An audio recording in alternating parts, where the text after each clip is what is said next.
ஆடி sale தள்ளுபடி up to 50%. Chennai Silks and Aha Oho Adi Sale. GT Holidays, South India's #1 travel brand. You know you are special when you're with GT Holidays. பழைய நகையை கொடுத்து by to 11 monthsல அதே அடைக்கு புது நகையை எடுத்துக்கோங்க. எக்ஸ்ட்ராவா ₹1 தர வேண்டாம். Magic old gold exchange. Nakkheeran நேயர்களுக்கு வணக்கம். இன்று நம்முடன் கருத்துக்களை பகிர்ந்து கொள்ள இணைந்திருக்கிறார் காங்கிரஸ் கட்சியின் செய்தி தொடர்பாளர் SRS இப்ராஹிம் அவர்கள். வணக்கம் சார். வணக்கம். மக்களவையில் எதிர்க்கட்சிகள் கடும் அமளி ஈடுபட்டீங்க பல்வேறு பிரச்சனைகள் குறித்து. அதில் முக்கியமானது பகல்காம் தாக்குதல், ஆப்ரேஷன் சிந்தூர் விவகாரம். இதுக்கு மத்திய அரசு பதில் சொல்லி ஆகணும் அப்படிங்கிறதுல இதில் பாதுகாப்புத்துறை அமைச்சர் பதில் சொல்லியிருக்கிறார். தோல்வியை பாகிஸ்தான் ஒப்புக்கொண்டதால் தான் போர் நிறுத்தம் செய்யப்பட்டது அப்படின்னு அவர் சொல்கிறாரு. உள்துறை அமைச்சர் பேசியிருக்கிறார், வெளியுறவுத்துறை அமைச்சர் ஜெய்சங்கர் பேசியிருக்கிறார். முதல் கட்டமாக இதை எப்படி பார்க்குறீங்க? இல்ல, முதல்ல இந்திய நாட்டுல இன்றைக்கு நடைபெறக்கூடிய நாடாளுமன்றத்துல இந்த ஆபரேஷன் சிந்தூர் குறித்த விவகாரத்துல இன்றைக்கு இந்திய நாட்டு பிரதமர் அவர்கள் எங்கு இருக்கிறார், எங்கு சென்று விட்டார்? இந்த கேள்வியை முதல்ல இந்திய குடிமகனாக இந்திய நாட்டு பிரஜையாக நாம் எல்லாம் எழுப்ப வேண்டும். காரணம், ஆபரேஷன் சிந்தூர் அப்படின்னு ஆரம்பிக்கிறதுக்கு முன்னாடி பகல்காமுடைய தாக்குதலின் போது 26 பேர் நேரடியாக நம்மளுடைய இந்திய சொந்தங்கள் எல்லாம் இறந்து விட்டனர். அது குறித்து இன்றைக்கு பேசுவதற்கு கூட இன்னைக்கு இந்திய நாட்டு பிரதமருக்கு நேரம் இல்லையா? இல்ல இந்திய நாட்டு பிரதமர் இந்திய நாடாளுமன்றத்தை தன் கோவில் என்று சொல்லிவிட்டு இன்றைக்கு கோவிலில் சிறப்பு அதிகாரம், சிறப்பு பூஜை நடக்கிற நேரத்துல எங்கு சென்று விட்டார் என்ற கேள்விதான் முதல் கேள்வி. இரண்டாவது கேள்வி, இந்திய நாட்டு பிரதமர் இன்றைக்கு இந்த நேரத்தில் இந்த விவாதத்தில் நடைபெறாதவாறு ஏன் இதை தள்ளி வைக்க வேண்டும், ஏன் புறக்கணிக்க வேண்டும்? இதான் முதல் பார்வையாக காங்கிரஸ் மட்டும் இல்லாம இந்திய குடிமக்கள் 140 கோடி மக்களும் இந்திய மக்கள் எல்லாம் கேள்வியாக கேட்கிறோம். காரணம், இன்றைக்கு 2014 இருந்து பாஜகவிற்கு 2025 வரைக்கும் 11 ஆண்டு காலத்துல 10 தாக்குதலுக்கு மேல, பாகிஸ்தான் தொடர்ந்து உரி தாக்குதல், பகல்காம் தாக்குதல், புல்வாமா உங்களுக்கு எல்லாம் தெரியும், 49-60 வீரர்களை நாம் எல்லாம் இறந்தோம், இந்திய ராணுவ வீரர்களை போன்ற இது மாதிரி தொடர்ந்து பாகிஸ்தான் இது மாதிரி தாக்குதல் எல்லாம் நடைபெற்ற வண்ணம் இருக்கும்போது, இது குறித்து விவாதம் நடக்கும்போது இந்திய நாட்டு பிரதமர் கட்டாயமாக இருந்திருக்க வேண்டும். ஏன் வெளி சென்று விட்டார்? நேற்று வரைக்கும் உங்களுக்கு எல்லாம் சேரும் கங்கை கொண்ட சோழபுரத்துல இன்னைக்கு ராஜராஜ சோழனுக்கான தேவையெல்லாம் சிலைகள் எல்லாம் நிறுவ பேசிட்டு இருந்த இந்த பிரதமர் திடீரென்று மாயமாகி விட்டார். எங்கு சென்று விட்டார்? இந்த கேள்வியை கேட்கும் போது ஒரு விஷயம், நேற்று ராஜ்நாத் சிங் அவர்கள் இந்த உரையை தொடக்கும் போது சொன்னாரு, மதத்தை கேட்டு கேட்டு ஒவ்வொருத்தரையும் கொண்டனர் அப்படின்னு சொன்னார். இதுதான் அவங்களுடைய முதல் பார்வை. துவக்கத்திலே ஏதோ என்ன கொண்டு வந்துட்டாங்க அப்படின்னா, அடிப்படை வாதமாக மதத்தின் பேர்ல தான் இந்த தாக்குதல் நடைபெற்றது அப்படின்னு முதல் வாதத்தை ராஜ்நாத் சிங் அவர்கள் தொடங்கி வைத்தார். அமித்ஷா இந்த வார்த்தையை இன்னைக்கு சொல்றாரு. அதுதான் நான் என்ன கேட்கிறேன், இந்திய நாட்டு பிரதமர் இந்த நேரத்தில் இதை விட அத்தியாய கடமையாக உங்களுக்கு என்ன இருக்கிறது? இந்திய நாட்டுடைய இந்திய குடிமக்களுடைய பாதுகாப்பு கேள்விக்குறியாக்கப்பட்ட நேரத்துல கூட நீங்கள் பதிலளிக்கவில்லை என்றால் வேறு எதற்குங்க நீங்க இந்திய நாட்டு பிரதமர்? உங்களுக்கு எதுக்கு மக்கள் வாக்களிச்சு இந்திய நாட்டு பிரதமர் ஆக்குறாங்க? என்ன கை காட்டிட்டு போறக்கா, ரோட் ஷோ பண்றதுக்காகவா? அப்ப நாங்க கேட்கக்கூடிய கேள்வி, ராகுல் காந்தி இன்றைக்கு நம்ம பேசிக் கொண்டிருக்கிற நேரத்துல ராகுல் காந்தி இன்றைக்கு சிறப்பு நாடாளுமன்ற குழுல பேசிட்டு இருக்கிறார். இது குறித்து கேள்வி எழுப்புகிறார். அடிப்படையாக ஒரு கூட்டு இருக்கிறது. என்னன்னா, ஒரு சம்பவம் நடைபெறும் போது அதற்கு தார்மீக பொறுப்பேற்று ஒருவராவது இதற்கு என்ன தீர்வு என்பதை காணுவதுதான் இன்றைக்கு இருக்கக்கூடிய அரசியல் தலைவர்களுடைய முன்னெடுத்து நடவடிக்கையாக இருக்க வேண்டும். எங்களுடைய ராகுல் காந்தி தலைவர் அவர்கள் சிறப்பாக ஒரு விஷயத்தை கையாண்டிருக்கிறார். என்னவென்றால், இந்திய நாட்டு பிரதமர் என்ன செய்ய வேண்டுமோ அந்த இடத்தில் ராகுல் காந்தி தலைவர் அவர்கள் இந்த பகல்காம் தாக்குதலின் போது தாக்குதலுக்கு உள்ளாக்கப்பட்ட குடும்பத்தில் உள்ள அனைத்து குழந்தைகளையும் தத்தெடுத்து, மொத்தம் 22 குடும்பத்துடைய குழந்தைகளையும் தத்தெடுத்து தனக்கு தேவையான அடிப்படை சேவைகள் எல்லாம் செய்து வைக்கிறேன் என்று தத்தெடுத்து விட்டார். இதெல்லவா பொறுப்பேற்பது? அப்ப இந்திய நாட்டு பிரதமர் எங்க இருக்கிறாருங்க? எங்க போனாரு? இவ்வளவு நாள் எங்க இருக்கணும்? இதற்கு பதில் சொல்லியிருக்க வேணாமா?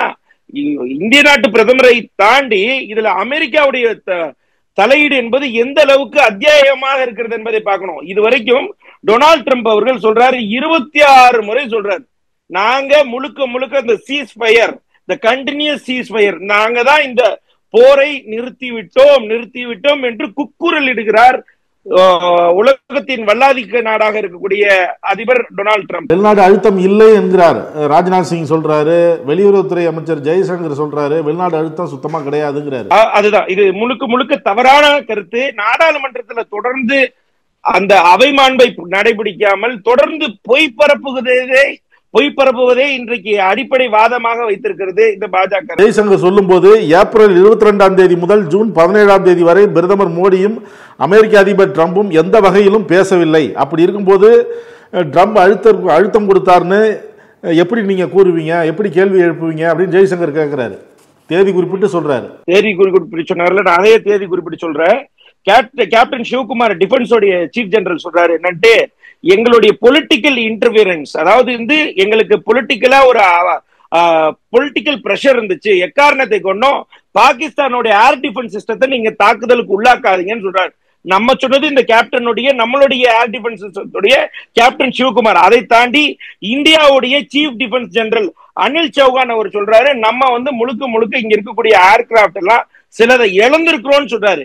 இதை தாண்டி டிஜிஎம்ஓ டைரக்டா இங்க இருந்து 1:05 தாக்குதல் நடக்குதுங்க. 1:35 என்ன பண்றாங்க அப்படின்னா பாகிஸ்தான் கூப்பிட்டு சொல்றாங்க, இல்ல நாங்க உங்களுடைய ராணுவ தளவாடங்கள் எங்கும் பாதிப்புகளை உண்டாக்கல, தாக்குதல் நடத்தல. என்ன காரணம், என்ன அழுத்தத்தின் பேர்ல தரணும்? 22 பேரோட உயிர் பலி போயிருக்குங்க, இந்திய நாட்டுடைய குடிமக்களுடைய உயிர்.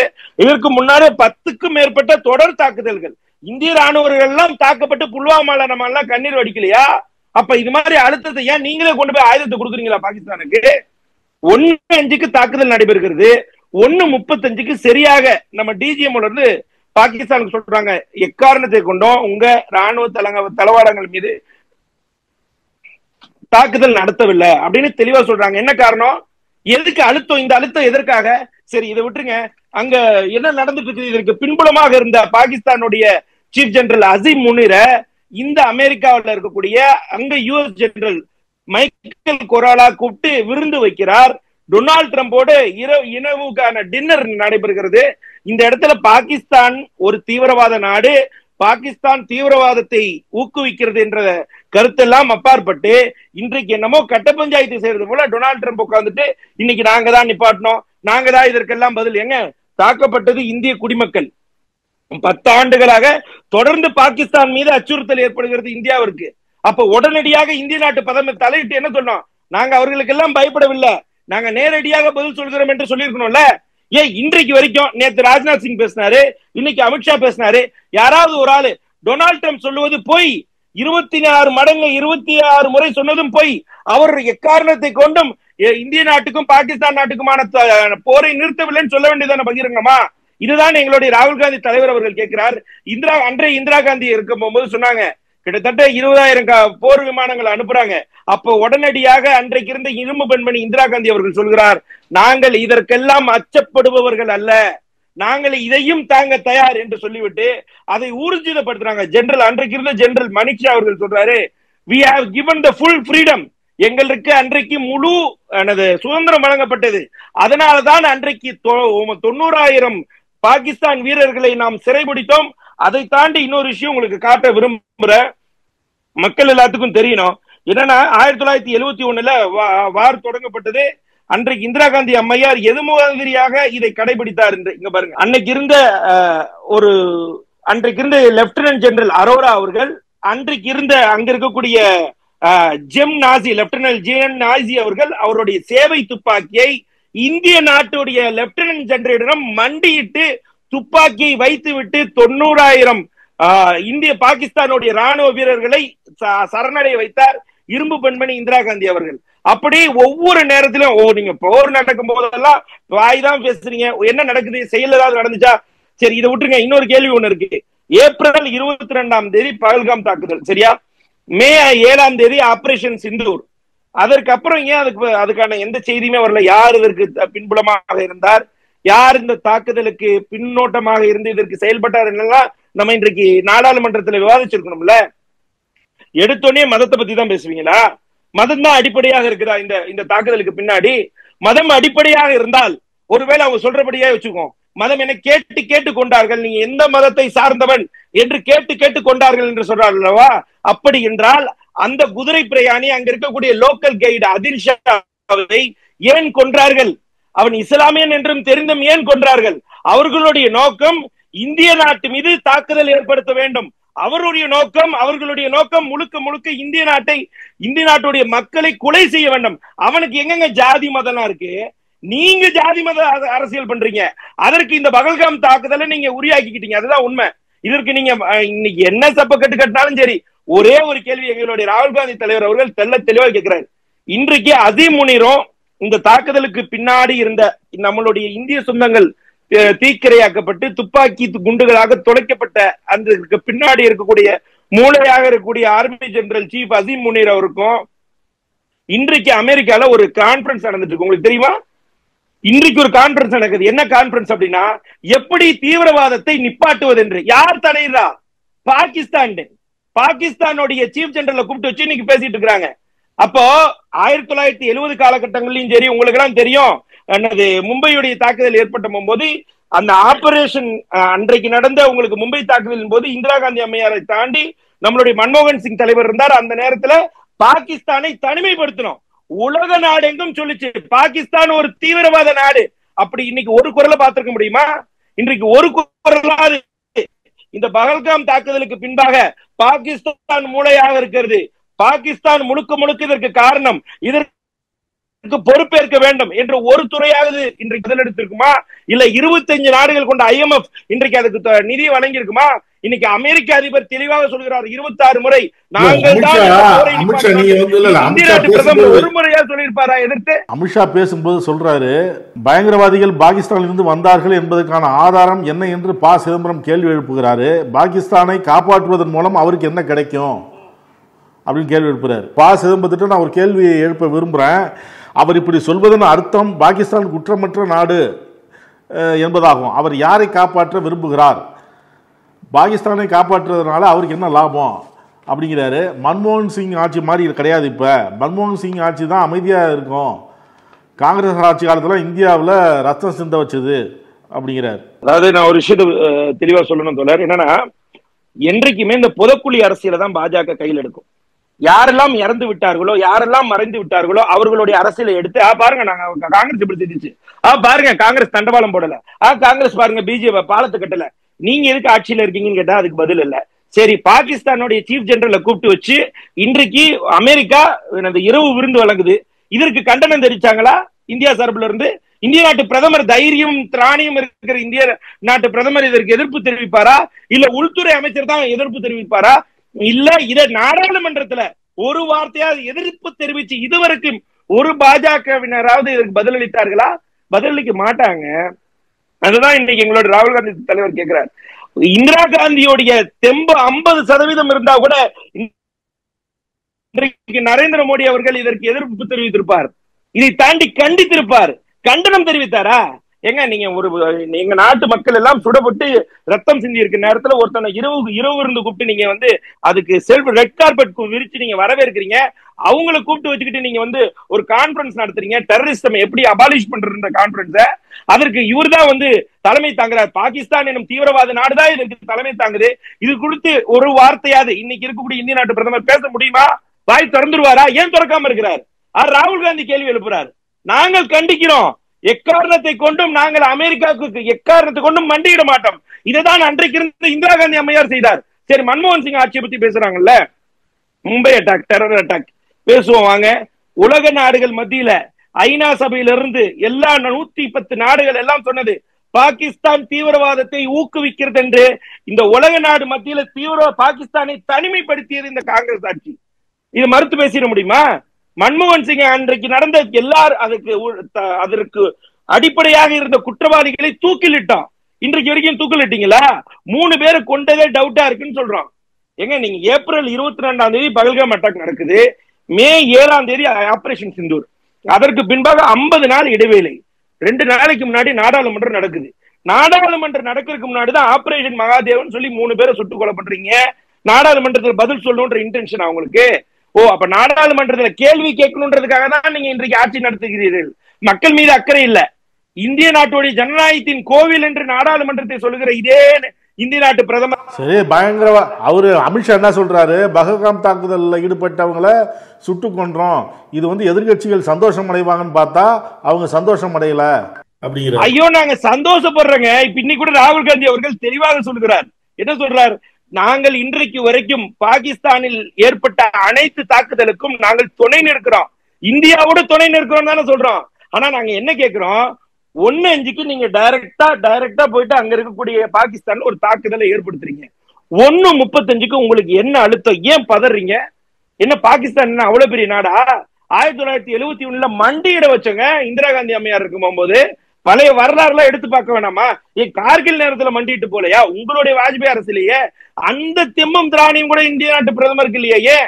அதுதானே கேள்வியாக கேட்கிறோம். இதை தாண்டி அடிப்படையாக ஒரு கூற்றை பத்தி பேச வேண்டும் தோழர். என்னன்னா, ஆதில் ஷா, இந்த இஸ்லாமியர் இவர்கள் இல்லை என்றால் மதத்தை வைத்துதான் இன்றைக்கு இந்த தாக்குதல் நடைபெற்றுச்சுன்னா, ஆதில் ஷாவை கொண்ட பிறகு ஏதாவது ஒரு அமைப்பாது இன்றைக்கு ஆதில் ஷாவை கொண்டது தவறு அந்த அமைப்பு சொல்லியிருக்குமா? தீவிரவாத அமைப்பு. ஏனென்றால் தீவிரவாதத்துக்கு மதமோ இனமோ ஜாதியோ எதுவும் கிடையாது. ஆனால் இங்கு இருக்கக்கூடிய அரசியல் தலைவர்களுக்கு, அதுவும் மெயினாக சொல்ல போனா பாஜக தலைவர்களுக்கு, மதத்தை அடிப்படையாக வைத்து அரசியல் செய்ய வேண்டும். அதன் அடிப்படையில தான் ஒவ்வொரு நகரத்திலையும் நாடாளுமன்றத்தை நகர்த்துறீங்க. நான் கேட்கிறேன், சரி இவ்வளவு நேரம் நீங்க பேசுறீங்க, இன்றைக்கு நாங்க பாகிஸ்தான்ல 3 பேரை கொண்டுட்டீங்க. இதற்கு இது வரைக்கும் 2014 24 வரைக்கும் 10க்கும் மேற்பட்ட தாக்குதல் உங்களுக்கு தெரியும். பதான்கோட் விமான தாக்குதல், உரி தாக்குதல், புல்வாமா தாக்குதல், இப்படி தொடர்ந்து தாக்குதல் ஏற்பட்டிருக்கிறது. அன்றைக்கு உங்களுக்கு தெரியும், நம்மளுடைய பஹல்காம்ல 3 அடுக்கு பாதுகாப்பு இருந்தது. சிஆர்பிஎஃப் இருந்தாங்க, ராணுவ படை இருந்தது, அங்கே ஜம்மு அண்ட் காஷ்மீரோட போலீஸ் இருந்தாங்க. உடனே கேள்வி கேட்கலாம், ஜம்மு அண்ட் காஷ்மீருடைய ஆட்சி இன்றைக்கு இருக்கக்கூடிய உமர் அப்துல்லாவுடைய மகனுடைய ஆட்சி, நீங்க இன்றைக்கு உங்களுடைய கூட்டணி ஆட்சின்னு கேட்கலாம். அது யூனியன் டெரிட்டரி, அதோடைய போலீஸ் கட்டுப்பாடு என்பது லெப்டினன்ட் ஜெனரல் இருக்கும். லெப்டினன்ட் ஜெனரலுடைய கண்ட்ரோல் கவர்னருடைய கண்ட்ரோல் கீழ இருக்கு. கவர்னர் யாரோட ஆட்சியின் கீழ் இருக்கிறார்? மத்திய அரசின் ஆட்சியின் கீழ் இருக்கிறார். மத்திய அரசு தான் அங்க police control. Sir, Jammu and Kashmir union territory, ஒரு யூனியன் பிரதேசம். அங்க போலீஸ் கண்ட்ரோல் இங்க இருக்கக்கூடிய நம்மளுடைய தமிழகம் மாதிரி நம்ம டைரக்ட் சீஃப் மினிஸ்டர் கண்ட்ரோல்ல கிடையாது. அங்க இருக்கக்கூடிய கவர்னர் லெப்டினன்ட் ஜெனரலாக செயல்படுவார், அவர் கண்ட்ரோல்ல இருக்கு. அப்ப இந்த 3 படைத்தளபதிகளுக்கும் தோல்வியுற்றதாக இவர்களே வாக்குமூலம் கொடுக்குறீங்களா? நீங்களே வாக்குமூலம் கொடுக்கறது நம்ம இந்திய ராணுவத்துறை நம்மளே அவமதிக்கிறதா இல்லையா? இதுக்குதான் ஒரு மிகப்பெரிய எடுத்துக்காட்டு கூட சொன்னேன். கேப்டன் சிவகுமார் அவர்கள் சொல்றார் தெளிவாக, there is a political pressure to not to attack air defense system. பாகிஸ்தானோட ஏர்போர்ட் டிஃபென்ஸ் சிஸ்டத்தை அட்டாக் பண்ண வேணாம், எங்களுக்கு பொலிட்டிக்கல் பிரஷர் வந்துன்னு சொல்றாரு சார். நம்மளுடைய இந்தியன் கேப்டன் சொல்றாரு சார். இதற்கு மேல என்ன வேணும்? இதற்கு பதில் அளிச்சிருக்காரா? இன்னைக்கு இந்தியன் எக்ஸ்டர்னல் அஃபேர்ஸ் மினிஸ்டர் பதில் அளிச்சாரா? அமித்ஷா அவர்கள் பதில் அளிச்சாரா? இன்னைக்கு ராகுல் காந்தி அவர்கள் இந்த கேள்வி வைக்கிறார், இன்றைக்கு வரைக்கும் பதில் கொடுக்கல, இந்த நிமிடம் வரைக்கும் பதில் கொடுக்கல. ஏன் பதில் கொடுக்க மாட்டீங்க? சரி, இதெல்லாம் விட்டுருங்க. அசீம் முனீரை கூப்பிட்டு ரெட் கார்பெட் வச்சு அமெரிக்கா வரவேற்று இருக்குதுல, இரவு விருந்து தருதுல, அதை கண்டனம் தெரிவிக்க வேண்டியதான் இந்திய நாட்டு பிரதமர். ஏன் கண்டனம் தெரிவிக்க மாட்டார்? ஏன் உள்துறை அமைச்சர் ஏன் மௌனமாக இருக்கிறார்? ஆனால் அவர்களுக்கெல்லாம் முக்கியமான வேலை இருக்கிறது. இங்கு மத அரசியல் செய்ய வேண்டும். அதன் அடிப்படையில் நிறைய வேலைகளை, அதுக்கு அடிப்படை சதிகளை பத்தி பேசுவதற்கான நேரம் இல்லை. ஏன்னா அவர்கள் ஜாதி இன ரீதியாக பல சிண்டைகளை உருவாக்குவதற்கான வேலை நடந்து கொண்டிருக்கிறது. அதில் மும்முரமாக இருக்கிறார் இந்திய நாட்டு பிரதமரும் உள்துறை அமைச்சரும். அதன் காரணமாக இன்றைக்கு நடைபெற்ற இந்த பல்காம் தாக்குதலை இப்படியே மூடி மொழிகிறான்னு பாக்குறாங்க. நான் கேட்கறது, இன்னைக்கு டொனால்ட் ட்ரம்ப் அவர் பேசுறாரு, 24 முறைக்கு மேல சொல்லிட்டாரு, நியூக்ளியர் வெப்பன் வச்சிருக்க 2 கண்ட்ரியை நான் நிப்பாட்டிட்டேன். அப்படி நியூக்ளியர் வெப்பன் வச்சிருக்க 2 கண்ட்ரியை நான் போற நிப்பாட்டிட்டேன்றாரு. இவர் யாருங்க போற நிப்பாட்டுறதுக்கு? வெளிநாட்டு அதிபர் எப்படி நம்மளுடைய நாட்டுடைய தலையில, நம்மளுடைய நாட்டு விவகாரத்தில் தலையிட முடியும்? அன்றைக்கு இந்திரா காந்தி அம்மையார் இருக்கும் போது இதே போல் சொன்னதற்கு இந்திரா காந்தி அம்மையார் சொன்னாரு, you two your own work, உங்களுடைய வேலையை மட்டும் நீங்கள் பாருங்கள் என்றார். அந்த திராணியும் தம்பிக்கையும் இன்றைக்கு இருக்கக்கூடிய இந்திய நாட்டு பிரதமருக்கு இருக்கிறதா? பேச முடியுமா? வாய் திறந்து டொனால்ட் ட்ரம்ப் எங்க இந்திய நாட்டு பிரதமரை ஒரே ஒரு சிங்கிள் வேர்ட், சிங்கிள் சென்டென்ஸ் பேச சொல்லுங்க டொனால்ட் ட்ரம்ப் மீது. தொடர்ந்து கேட்டா வெளிநாட்டு பயணம், அமெரிக்கா சுற்றுப்பயணம், 20க்கும் மேற்பட்ட பயணம், எத்தனை பயணம் செஞ்சு என்னங்க பிரயோஜனம்? நம்மளுடைய இந்திய குடிமக்களை விலங்கு போட்டாங்க, ஞாபகம் இருக்கிறதா? விலங்கு போடலையா? அதுக்கு இந்திய நாட்டு பிரதமர் ஒரு வார்த்தை கண்டனம் தெரிவிச்சாரா? கொதிக்குதுல நம்ம ரத்தம், அவருக்கு கொதிக்கணும்ல, ஏன் கொதிக்க மாட்டேங்குது? அப்ப நாங்க கேட்கிறோம், இவர்களுக்கு அரசியல் செய்வதற்கு இந்தியா தேவை, அதுதான் உண்மை. இந்திய மக்கள் மீதோ இந்திய மண் மீதோ இவர்களுக்கு அக்கறை இல்லை. அக்கறை இருந்திருந்தால் இவர்களுக்கு கொதித்திருக்கும். இதுதான் நாங்க அடிப்படை வாதமா. அமித்ஷா பேசும்போது இவ்வளவு பிரச்சனைக்கு நேர் தான் காரணங்கிறார். சரி, ஆட்சி கழிச்சுட்டு போயிருங்க, நாங்க ஆட்சி பாத்துக்கிறோம், ஆட்சி கழிச்சுட்டு போடுங்க. பாகிஸ்தான் ஆக்கிரமிப்பு காஷ்மீர் அந்த இடத்துல பிரச்சனை உருவாகிறதுக்கு நேர் தான் காரணம். அப்பவே இது சரி பண்ணியிருந்தாருன்னா இன்னைக்கு இந்த பிரச்சனையே கிடையாது. அதற்கு பின்பாக வாஜ்பாய் அவர்கள் 5 ஆண்டு காலம் ஆட்சி பண்ணார்ல, சரி பண்ணிருக்க வேண்டியதானே. என்னங்க கேள்வி கேட்கறதுக்கு ஆள் இல்லைன்றா கேள்வி கேட்கிறதா? 56 இன்ச்சு மார்பகம் உள்ளவர், இந்தியா உக்ரைன் போரை, உக்ரைன் ரஷ்யா போரை நிப்பாட்டுபவர், ஒரே வழியில் சுற்றி பாகிஸ்தானிலிருந்து காசாக்கு திரும்புவர், இது போல பல்வேறு ரூபங்கள் இருக்கே இந்திய நாட்டு பிரதமருக்கு. நேரடியா நேரு பண்ண தவற சரி செஞ்சுட்டு போயிருக்க வேண்டியதானே? இதுல என்ன தவறு இருக்கு? சரி, அதை விட்டுருங்க. 90க்கு பின்பாக 5 ஆண்டு காலம் வாஜ்பாய் அரசு இருக்கிறது என்பதை பாஜகவினர் மறந்துட்டாங்களோன்னு ஒரு டவுட் எழும்புது. ஏன்னா அதற்கு முன்பாக நடந்த சம்பவத்தையே சொல்லிட்டு இருக்கிறாங்க. அதற்கு பின்பாக 5 ஆண்டு காலம் வாஜ்பாய் அவர்கள் ராஜ தர்ம ராஜ்நிதி என்று சொல்லி ஒரு இந்திய நாட்டு பிரதமர் அவர் இருந்தார். அவரவே இவர்கள் கொச்சைப்படுத்துகிறாங்க. அதான் உண்மை. ஏன்னா அதற்கு பின்பாக ஏற்பட்ட கார்கில் வார அவர் சரியா நடத்தினாருங்க. அவரெல்லாம் இன்றைக்கு இருக்கக்கூடிய காங்கிரஸ் தலைவர்கள் எல்லாம் போற்றி தான் பேசுறாங்க. ஆனா நாங்க என்ன கேட்கிறோம்? யாராக இருந்தாலும் தவறு தவறுதான். எங்களுக்கு தேவை இந்திய நாட்டுடைய மக்களுடைய நலன். ராகுல் காந்தி கேள்வி கேட்கிறார். என்ன கேள்வி கேட்கிறார்? நான் சொல்கிறேன், இந்திய நாட்டுடைய தலையீடுகள்ல, இந்திய நாட்டு விவகாரத்துல வெளிநாடு தலையீடுகள் இருந்தால் அதை நாங்கள் கண்டிப்போம். அது டொனால்ட் ட்ரம்பாக இல்ல, யாராக இருந்தாலும் கண்டிப்போம் என்று நாடாளுமன்றத்திலே குக்குரில் இடுகிறார். இது போல இன்றைக்கு இந்திய நாட்டு பிரதமர் ஒரு வார்த்தை சொல்லுங்க பாப்போம். ஒரே ஒரு வார்த்தை டொனால்ட் ட்ரம்பை எதிர்த்து, இல்ல உள்துறை அமைச்சர் அவர்கள், இல்ல பாஜகவுடைய ஏதாவது ஒரு எம்பி சொல்லுங்க. எதிர்கட்சிகள் நாட்டின் மீது அக்கறை இல்லாம இது போன்ற பிரச்சனைகளை ஏற்படுத்துது. இப்ப இந்த விஷயத்துல இந்திய விமானங்கள், இந்திய போர் விமானங்கள் என்ன தாக்கப்பட்டது, எத்தனை வீழ்த்தப்பட்டது, இப்படிலாம் கேள்வி எழுப்புறாங்க. ஏன் பாகிஸ்தானில் அந்த எது வீழ்த்தப்பட்டது அப்படின்னு கேள்வி எழுப்பணும்? பரீட்சைக்கு போகிறோம், முடிவு தான் முக்கியம்.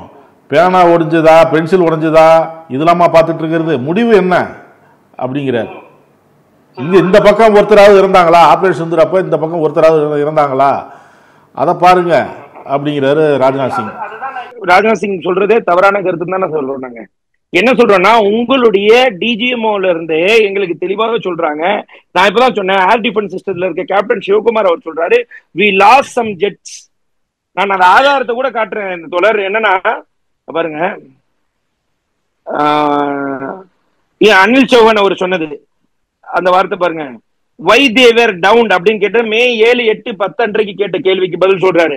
அவர் சொல்றாரு என்ன சொல்றாரு அப்படின்னா, இந்த ஆதாரத்தை பாருங்க. சிவகுமார் அவர்கள் நேரடியாக சொன்ன ஆதாரம் மே 7 அன்றைக்கு at a seminar Jakarta, Shivkumar acknowledged that India lost some aircraft on May 7 during Operation Sindoor. அதாவது என்ன சொல்றாரு அப்படின்னா, சில ஜெட் விமானங்கள், ஏர்கிராப்டுகள் இந்த போரின் நேரத்துல தாக்குதலுக்கு உள்ளாகப்பட்டது என்று ஏர்கிராப்டுடைய கேப்டன் சிவகுமார் அவர்கள் தெளிவாக சொல்றாரு. இப்ப எங்களுடைய கேள்வி என்னன்னா, நீங்க எதுவுமே தாக்குதல் இல்லைன்றீங்க, கேப்டன் சிவகுமார் அவர்கள் தாக்குதலுக்கு உள்ளாச்சுன்றாரு. முதல்ல அதிகாரிகிட்ட விசாரணை செய்யணும்ல. சரி, அதிகாரி சொல்லிட்டாரு. அடுத்த கருத்து உங்களுக்கே தெரியும், இதற்கு பின்புலமாக இருந்தது அசீம் முனீர் அவர்கள், இதற்கு பாகிஸ்தான் பின்புலமாக இருந்தது. அப்படிப்பட்ட ஆர்மி சீஃப் ஜெனரல் அமெரிக்கா சிவப்பு கம்பளம் விரித்து வரவேற்கும் போது இது குறித்து கண்டன அறிக்கை தெரிவித்திருக்கிறோம். அது குறித்து கண்டன அறிக்கை இல்ல. சரி, இதெல்லாம் தாண்டி ஒரு அடிப்படை வாதத்தை பத்தி பேச வேண்டிய நேரத்தில் இருக்கிறோம். என்னன்னா, ஜூலை 28 உங்களுக்கு தெரியும், ஆபரேஷன் மகாதேவ் நடைபெற்றது. அதுல 3 பேர் சுட்டு கொலை செய்யப்பட்டனர். இதற்கு பின்புலமாக இருந்தவர்களை ஏன் இன்றைக்கு வரைக்கும் கைது செய்யப்படவில்லை? ஒண்ணு. இரண்டாவது, பாகிஸ்தான் ஆக்கிரமிப்பு காஷ்மீர், இது குறித்து பேசும்போது நேரு காலத்துடைய தவறுன்றாங்க. இன்றைக்கு நடக்கக்கூடிய எல்லா தவறுகளுக்கும் எங்களுடைய ராகுல் காந்தி தலைவர் சொல்றாரு, சைனா நம்ம எல்லைகளை ஆக்கிரமிக்கிறது, 30க்கும் மேற்பட்ட இடங்களை பேர் மாற்றம் செய்து விட்டதுன்னாங்க. இன்றைக்கு வரைக்கும் அது குறித்து பதில் இல்ல. எதை எடுத்தாலும் யார் பொறுப்பேற்பது? நாங்க கேட்கக்கூடியது, அன்றைக்கு இருக்கக்கூடிய மகாராஷ்டிராவுடைய அன்றைக்கு இருந்த சீஃப் மினிஸ்டர் பொறுப்பேற்றார், அன்றைக்கு உள்துறை அமைச்சர் பொறுப்பேற்றார். எங்களுடைய மும்பை தாக்குதலின் போது ஏதாவது ஒரு காலகட்டங்கள்ல நீங்க காங்கிரஸ் வரலாறு எடுத்து பாருங்க, எல்லா காலகட்டங்களிலும் எந்த மாதிரி தவறு நடந்தாலும் அதற்கு அந்த துறையும் அந்த துறை அமைச்சர்களும் தார்மீக பொறுப்பேற்று பதவி விலகுவார்கள். இது வரைக்கும் ரயில் விபத்து ஏற்படுகிறது, ரயில்வே துறை அமைச்சர் பொறுப்பில்ல. உள்துறை இலாக்கா உள்துறை இலாக்கா மிகப்பெரிய தோல்வி வருகிறது, அதுக்கு உள்துறை அமைச்சர் அவர்கள் பொறுப்பேற்பதில்லை. இன்னைக்கு ராணுவத்தில் மிகப்பெரிய குளறுபடி ஏற்படுகிறது, அதுல ரஃபேல் விமானத்துல ஏகப்பட்ட குளறுபடின்னு சொன்னாங்க. அதுக்கு இன்னைக்கு வரைக்கும் ராஜ்நாத் சிங் இருந்து எந்த பதிலும் வரல.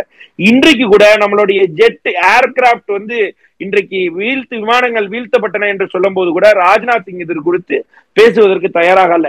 இதெல்லாம் யார் பேசுகிறார் என்று கேட்டால், அமெரிக்க அதிபர் பேசுகிறார், வெளிநாட்டவர் பேசுகிறார், இந்திய நாட்டு பிரதமர் மௌனம் காக்கிறார். ஏன்? இதுதான் எங்களுடைய கேள்வி.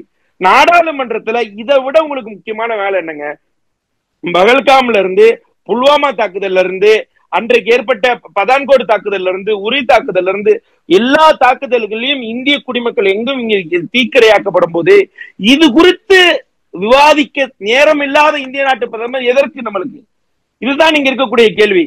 இந்திரா காந்தி அம்மையார் அன்றைக்கு செய்தது போல பின்னங்கால் படையை எடுக்க அமெரிக்கா அன்றைக்கு ராணுவத்தை பின்னெடுத்தது போல இன்றைக்கு செய்திருக்க வேண்டும். செய்தார்களா? செய்யவில்லை. ஏன்? என்ன பிரச்சனை? கண்டனம் கூட தெரிவிக்க மாட்டீங்க. ஏன் பயந்து நடுங்குறீங்கன்ற இதுக்கு தைரியமாக பதில் சொல்லணும்ல.